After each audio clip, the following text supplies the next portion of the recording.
Good morning, students. I am Ramesh Sharma. Today I am going to teach you how to tell wild animals. ये जो poem है ये class 10th की poem है. इसको लिखा है कैरोलिन वेट्स ने. ये जो पोइटेस है, कवित्री है, यहाँ पर अलग अलग प्रकार के जो जंगली जानवर हैं उनको बड़े ह्यूमरस तरीके से, बड़े फनी वे में एक्सप्लेन कर रही है. यानी कि एक जानवर को आपको एक्सप्लेन कर रही है और कहते जब वो आपको मार दे तो आप समझ लेना कि ये वो जानवर है. अरे भाई, जब वो आपको मार ही देगा तो आप कैसे समझेंगे उसको कि वो कौन सा जानवर है. आइए देखते हैं इस पोइटेस ने यहाँ पर किस प्रकार से इस पोएम में ह्यूमर्स भरा हुआ है, किस प्रकार से इसमें फनी वे में इस पोएम को बताया हमें. कहती है, if ever you should go by chance to jungle in the east and if there should to you advance a large and tiny beast, if he roars at you as you are dying, you will know it is Asian lion. कहती है कि यदि कभी by chance ऐसा हो जाए कि by chance आप ईस्ट की ओर जंगल में जाएं, जो ईस्ट में जंगल हैं, आपको कभी वहाँ जाने का मौका मिले एंड वहाँ पर आपकी तरफ एक बहुत बड़ा टॉनी बिस्ट होता है येलोइस ऑरेंज कलर का जानवर. येलोइस थोड़ा थोड़ा पीले कलर का, थोड़ा थोड़ा ऑरेंज कलर का, येलोइस ऑरेंज कलर का जो जानवर है, एक बहुत बड़ा जानवर, वो आपकी तरफ बढ़ता हुआ आपको नजर आए.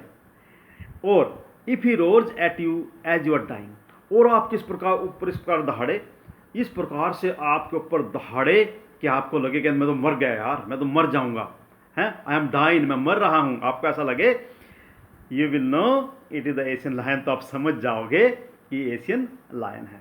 यहाँ पर ह्यूमर्स क्या है भाई, जब आपको शेर नजर आए और वो आपको बरदहाड़े और आप मरने वाले हों, तब आपको लगे कि एशियन लायन है. बताओ फिर क्या फायदा उसको समझने जब आप मरी जाओगे. नेक्स्ट देखना, और if some time when roaming around a noble wild beast greets you, या फिर कहता है इफ सम टाइम, यदि कई बार ऐसा हो आप रोमिंग अराउंड करें. रोमिंग होता है आवारा घूमना, बेकार में घूमना, आप इधर उधर घूम रहे हों. A noble beast greet you, एक अच्छा भद्र, देखो जानवर को इसने भद्र कहा है, नोबल कहा है, एक नोबल बिस्ट आए और आपको नमस्कार करे, ग्रीट करे, अभिवादन करे, आपका स्वागत करे. With black strips on yellow ground, और कैसा होगा वो, उसकी जो येलो ग्राउंड है, उसकी जो मतलब स्किन का जो कलर है वो पीला होगा और उसके ऊपर काली काली धारियाँ होंगी. विद ब्लैक स्ट्रिप्स में धारियाँ, येलो ग्राउंड में, यहाँ पर ग्राउंड का मतलब है जो उसका मेन जो कलर है वो पीला होगा, उसके ऊपर काली काली धारियाँ होगी. Just notice if heats you, और आप सिर्फ ये नोटिस करना कि वो आपको खा जाए. वो आपको खा जाता है, आपको सामने आया और आपको खा गया. द सिंपल रूल में हेल्प यू लर्न, और ये सिंपल सा रूल है कि जानवर आया और आपको खा गया, ये जो रूल है ये आपकी बहुत मदद करेगा ये बताने के लिए. The Bengal tiger to discern, जिसको आपने देखा है, जिसको आपने पहचाना है, वो बंगाल टाइगर है. यानी अगर वो आपको खा जाए तो आप समझ जाना कि ये बंगाल टाइगर है. Strolling forth, a beast you view, whose hide with spots is peppered. If strolling forth, अगर आप उससे भी थोड़ा आगे बढ़ें, स्ट्रोलिंग में चहलकदमी करना, टहलना, फोर्थ मैंने आगे की ओर, अगर आप थोड़ा सा आगे बढ़ें, आप बिस्ट व्यू, आप वहाँ पर एक बिस्ट देखेंगे, एक जानवर देखेंगे. whose hide with spot is peppered, जिसकी जो स्किन है, हाइड मैंने skin, with spots is peppered, उसके ऊपर थोड़े स्पॉट्स हों, काली मिर्च के जैसे काले काले स्पॉट्स हों जिसके ऊपर. As soon as he leapt on you, leapt मैंने कूदना, और जो ही वो जानवर आपके ऊपर कूद जाए, you will know it is leopard, आप जान जाओगे कि ये कोई और नहीं, ये तो तेंदुआ है. It will do no good to roar with pain, कहता अगर आपको दर्द हो रहा है और आप करा रहे हो दर्द के मारे, तो कोई फ़ायदा नहीं होगा भाई. क्यों? He will only lap and lap again, क्योंकि वो तो बार बार आपके ऊपर कूदता ही रहेगा.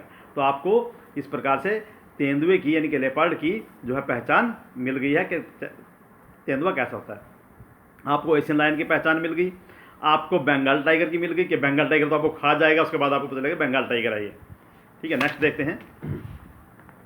If when you are walking round your yard, कहते यदि कभी आप अपने आंगन में घूम रहे हो, अपने आंगन में चारों तरफ जा रहे हो, you meet a creature there, वहाँ पर आपको एक जीव मिलेगा.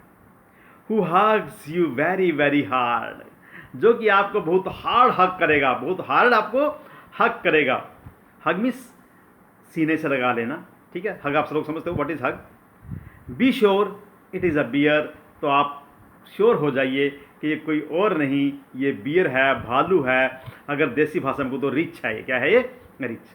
तो समझ जाना आप, ये भालू है, रिच है। If you have any doubts I guess he will give you just one more केरेस।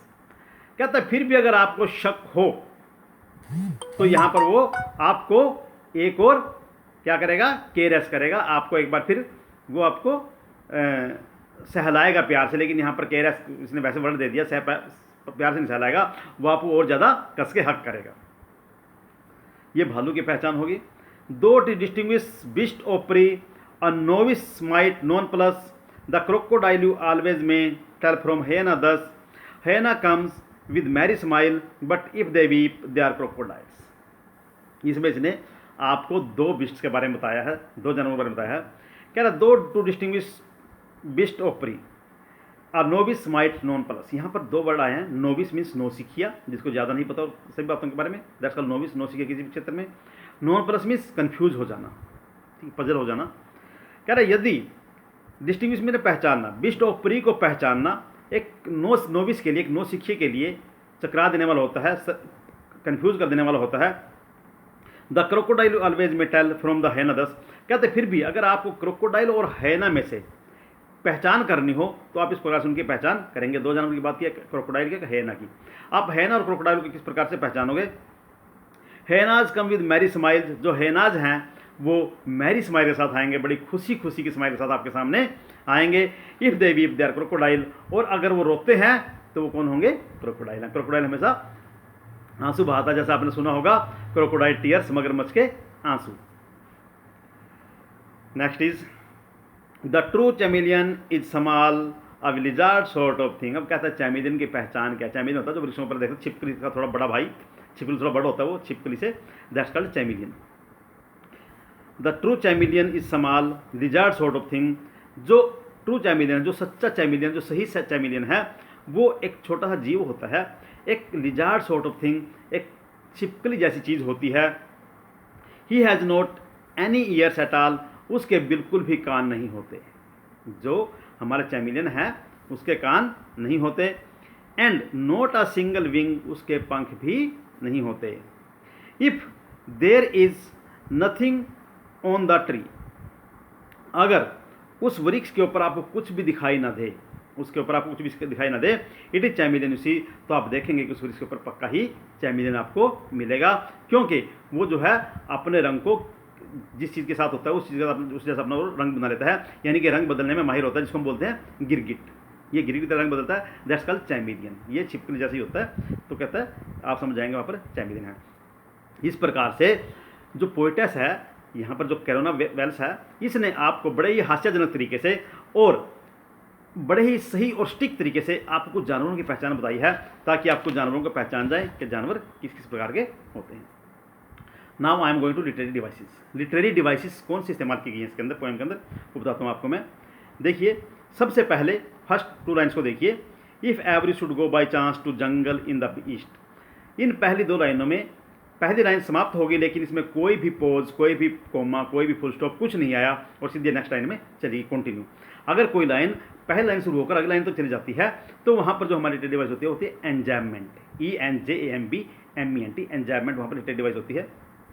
हमारी जो नेक्स्ट है वो है यहाँ पर अल्यूजन। अल्यूजन क्या होता है, ये यहाँ पर अल्यूजन है हमारा एशियन लाइन। इसी पैरे की फर्स्ट पैरे की लास्ट लाइन में अल्यूजन है हमारा एशियन लाइन। एशियन अल्यूजन क्या होता है, reference to a famous thing, place और स्पीसीज। किसी भी फेमस थिंग, फेमस प्लेस या फेमस स्पीसीज के बारे में अगर हम उदाहरण दें उसका किसी चीज़ के अंदर, तो होता है allusion. Next is alliteration. What is alliteration, repetition of consonant sound. अगर हमारी कॉन्सोनेंट साउंड का रिपीट हो रहा हो बार बार कंटिन्यू, तो that's called consonant alliteration, sorry that's called alliteration. यहाँ पर रोमिंग अराउंड, आर रिपीट हो रहे हैं, तो ये होगा हमारा एलिट्रेशन। Next is repetition. अगर दो वर्ड्स एक ही लाइन के अंदर दो वर्ड्स रिपीट हो रहे हों, दैट्स कॉल्ड रिपीटिशन। हमारे पैरा नंबर 3 की लास्ट लाइन में लैप लैप जो है ये अगेन एंड अगेन रिपीट हो रहा है, तो इसलिए होगा repetition. What is next is assonance, ASSONANC, assonance. Assonance क्या होता है? Repetition of vowel sound. यहाँ पर वावल साउंड की रिपीटिशन हो रही है, लेकिन वावल साउंड की रिपीटिशन का मतलब यह है कि वो जो रिपीटिशन है वो कहीं भी हो सकती है। वो लाइन में जो वर्ड है उसके शुरुआत में भी हो सकती है, वर्ड के बीच में भी हो सकती है और वर्ड के एंड में भी हो सकती है।